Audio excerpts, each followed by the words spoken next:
Welcome back everyone. In this video, I will be discussing the different types of chemical reactions that you need to know for organic chemistry this year. Before we start, I do want to acknowledge that organic chemistry has a lot of memorization.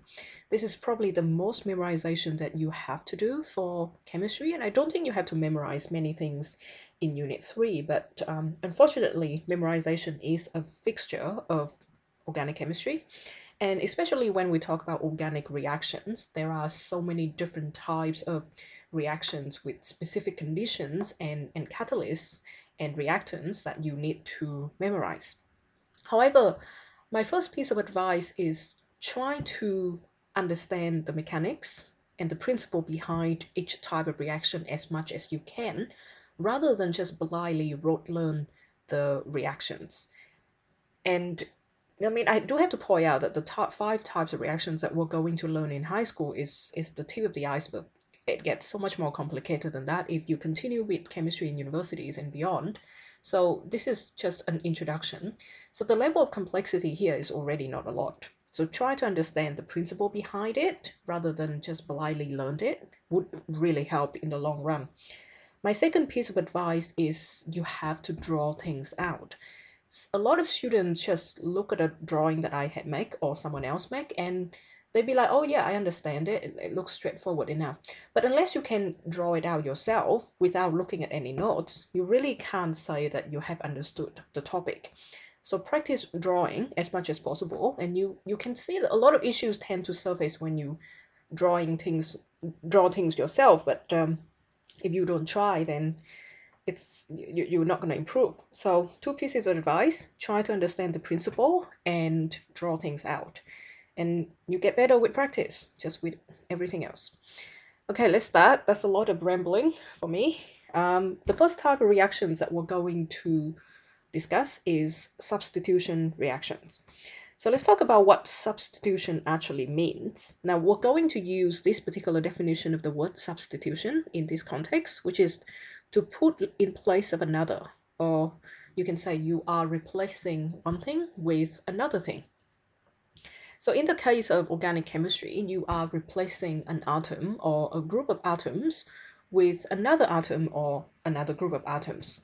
So that's the definition of substitution that you can work with for this year. Involve the replacement of an atom or group of atoms by another atom or group of atoms. I'm just going to give you a general example here. Let's say I have a covalent molecule that is atom A covalently linked to atom B. And then I have another covalent molecule, atom C, covalently linked with atom D. Now, if these two molecules undergo a substitution reaction, so substitution, then basically what you're going to have is a replacement of atoms. So one thing will replace another thing. So let's say you're going to have A linking with C now and B linking with D. So another name for substitution, which you might have seen in organic chemistry, would be a double replacement reaction. So you replace one group with another group, but we normally use substitution in organic. So in order for substitution reactions to occur, you need to break single covalent bonds. So in this generic example, I would have to break the covalent bond between A and B and the covalent bond between C and D, and then I will be able to form new ones between A and C and B and D. Just like any chemical reaction, you break bonds in reactants and form new bonds in products. But the bond that you specifically break is single covalent bonds. And substitution reactions will occur in the context of organic chemistry for VCE. They will occur with saturated organic molecules. So saturated just means that it is at capacity with hydrogen, or another way to understanding saturated organic molecules that it only contains single carbon-carbon bond. So if you look at a molecule and it only contains single carbon-carbon bonds, there is a high chance that it can undergo substitution reactions. If you have a CC double bond or CC triple bond, it actually is capable of forming another type of reaction that we'll discuss later. But if it only has single carbon-carbon bonds, then it really can only undergo substitution. So 2 types of saturated organic molecules that we will discuss that can undergo substitution reactions would be alkane and haloalkanes. Okay, so let's start with reactions of alkanes. So in the case of alkanes, a hydrogen atom is going to be replaced with a halogen atom. So the substitution reactions of alkane only occurs not with all halogens, but with chlorine, so Cl2. So chlorine, let's just actually write the name of this molecule. So chlorine and Br2, which is bromine. And it can only occur in the presence of UV light or other forms of high energy. You can, I think, supply electricity as well. And let's just, I'm going to give you an example here. Let's say I have methane. So CH. Now, the reason why I pick methane is because I don't want to draw too many bonds. So this is methane, CH4. So I've given you the IUPAC nomenclature, the structural formula, as well as the molecular formula here. And it is going to undergo a substitution reaction with, let's say, chlorine. So Cl single bond Cl, this is chlorine with the molecular formula of Cl2. Now, in order for the chemical reaction to happen, you actually need a lot of energy so that you can break the single covalent bonds in the reactant. So you have to break, and I'm not going to go through the mechanics because it's actually quite complicated, but let's just, for the sake of simplicity, assume that you have to break this bond, which is between the Cl. So you have to break this bond, and then you also have to break the bond between the C and the H. And in order for these bonds to be broken, you need a lot of energy. So normally it doesn't happen unless you supply UV light. So the condition of the reaction tends to be written on the arrow, in this case UV light, or sometimes the people just write high energy. If UV light is not written here, then it is assumed that UV light is not supplied and the reaction will not happen. So it's very important that you understand the condition of this reaction. So if I supply UV light, and essentially it is to break the bonds between the two chlorine atoms, but if the bond is broken, you can have a substitution reaction. So you're going to have C replacing one hydrogen, so you have that. It doesn't really matter in this particular case which hydrogen is replaced, because these four hydrogen atoms originally are virtually indistinguishable. That's a word, yes. And then the other product is going to be HCl. So notice how you start with two reactants and you end with two products. This is another feature of a substitution reaction. You should end with the same amount of molecules as you start with, because it reaches a swapping of two groups of atoms, okay? So that substitution reaction, any of the hydrogen atoms in the original alkane can be substituted, and you only have one substitution at a time. So this is what is called a mono substitution. You can only replace one hydrogen atom at a time. So one H is replaced per reaction, because you have to break the two bonds per reaction. Okay, so every reaction you're going to have one chlorine coming in. So this is just chloromethane, which is CH3Cl. Now, I wouldn't say that this is hydrochloric acid. I think this is going to be a gas. This is going to be a gas. This is a gas. So HCl in this case is also going to be a gas. You don't have any water present. Not enough for solution. So this is actually hydrogen chloride, which is the gas form of hydrochloric acid. Extremely dangerous. Okay, so that's that. Another thing I want to talk about is, let's say we go back to this reaction. If I supply an excess amount of chlorine, then there is a chance that this chlorine would then react with the product of the first substitution. So the chloromethane from the previous slide can continue to be substituted. Sorry, that's wrong. So let's say this is the product of the previous slide, which is the chloromethane. If you have an excess amount of chlorine, and you normally will have an excess amount of chlorine gas, the substitution can continue. So if I continue to supply UV light, this molecule, which is now no longer an alkane, is now a haloalkane, can undergo a second substitution. So you can produce dichloromethane now. and plus HCl. So you have another substitution here. This product can then undergo another substitution. I should have actually have another slide here. Okay, so this product can undergo another substitution given that you still have an excess amount of chlorine and UV light to supply to the reaction. You can have a third substitution, so you can have CCl here plus HCl. I think what I'm going to do actually is to give it some space, so I'm just gonna delete this so I can draw the last one. This is really poor preparation on my part, but you'll be fine. Okay, so we have got these two, and then you can have the last one. Maybe we should draw the, I don't even have enough room to draw all four. So the last substitution can also occur if you have an excess amount of chlorine.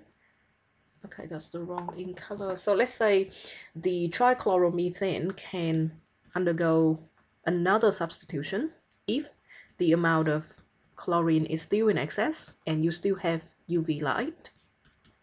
You can have this with UV light to produce CCl4, so tetrachloromethane, even though it doesn't have any hydrogen left, plus HCl. So if there is an excess amount of chlorine gas and enough UV light, the substitution can continue to occur until every single hydrogen atom has been replaced by a chlorine atom. But the key here is that every reaction is a mono substitution, so you can only replace one atom of hydrogen at a time. You cannot replace all four at once. It has to be one and then another and then another and then another. So the point that I was going to make here is that multiple substitution reactions are usually possible. So if I start with CH4 gas, and if I have Cl2 gas, and let's say this is in excess, now you're never going to have just one molecule of CH4, you will have a lot. And if you have an abundance of UV light, what you end up with most of the time is obviously you're going to have the hydrogen chloride as the byproduct, but what you normally end up is going to be a mixture of haloalkanes, because you can't guarantee that every single product is going to undergo the full substitution. Again, that really depends on the availability of chlorine. So you tend to end up with a mixture of haloalkanes. You can have CH3Cl. Some of the CH3Cl may have undergone a second substitution to become CH2Cl2. Some of these may have undergone another substitution to become CHCl3. And then some of these may have undergone the last substitution to become CCl4.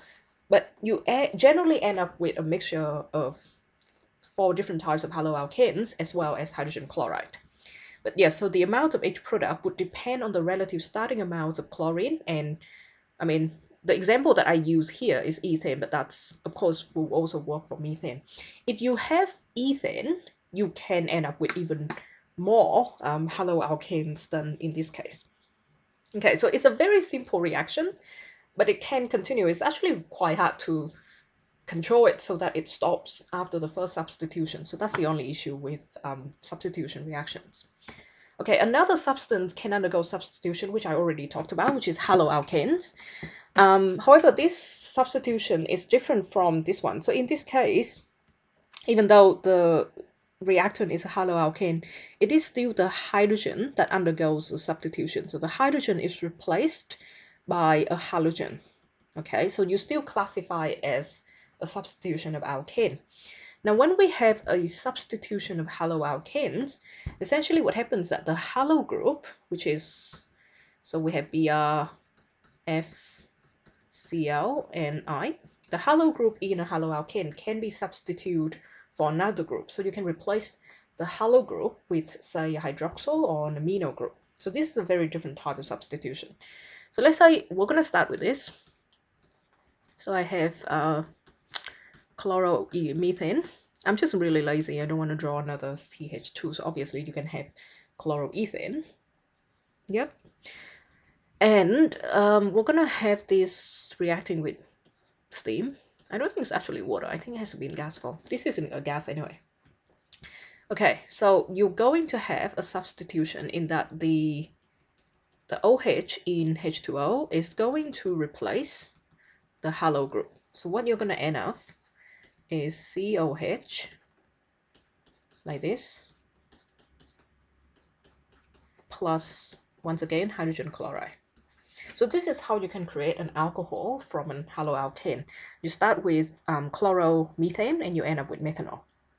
Similarly, you can have a reaction with the chloromethane again, but it is going to be substitute with, I'm going to go with NH3, so this is ammonia. So the NH2 is going to replace the chloro in this case. So you're going to end up with CnH2. This reaction is a lot more reactive than the previous one. It doesn't require UV light. It could happen, I think, under SLC, depending on the substance and how substituted it is. And then the byproduct is still HCl. So you can make, in this case, methylamine or methanol, depending on this, from a haloalkane. Do you have anything else to say? Okay, so that's it. Two types of substitutions. Substitutions of alkane, in which we go back to the original notes. You replace a hydrogen atom in the CH single bond with a halogen atom. So that's substitution of alkane. And then you have a substitution of haloalkanes, in which you replace the halo group with another group, usually a hydroxyl or an amino. So that in both cases, you are replacing things, so you are substituting.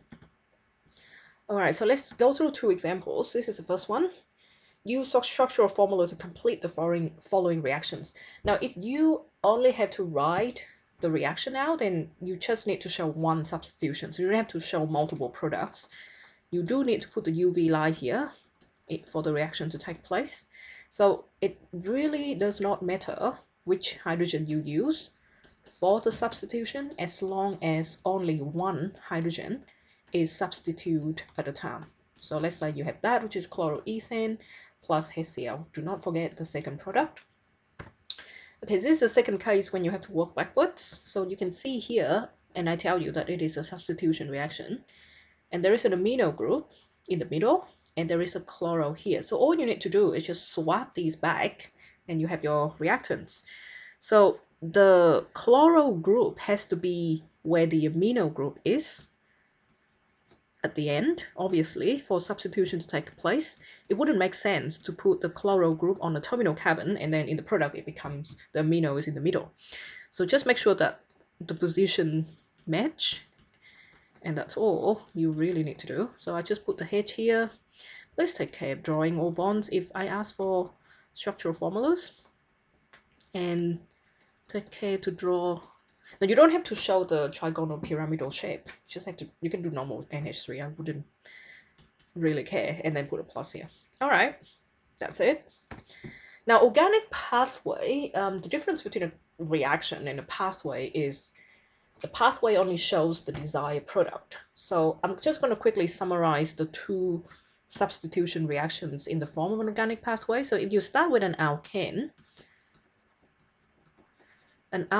can undergo substitution. That's not going to give me, okay, that's terrible. So let's say this is substitution. This is just a quick way to summarize the different types of reactions that you can have for each organic compound, and we'll talk about the full organic pathway when we come back. You need UV light.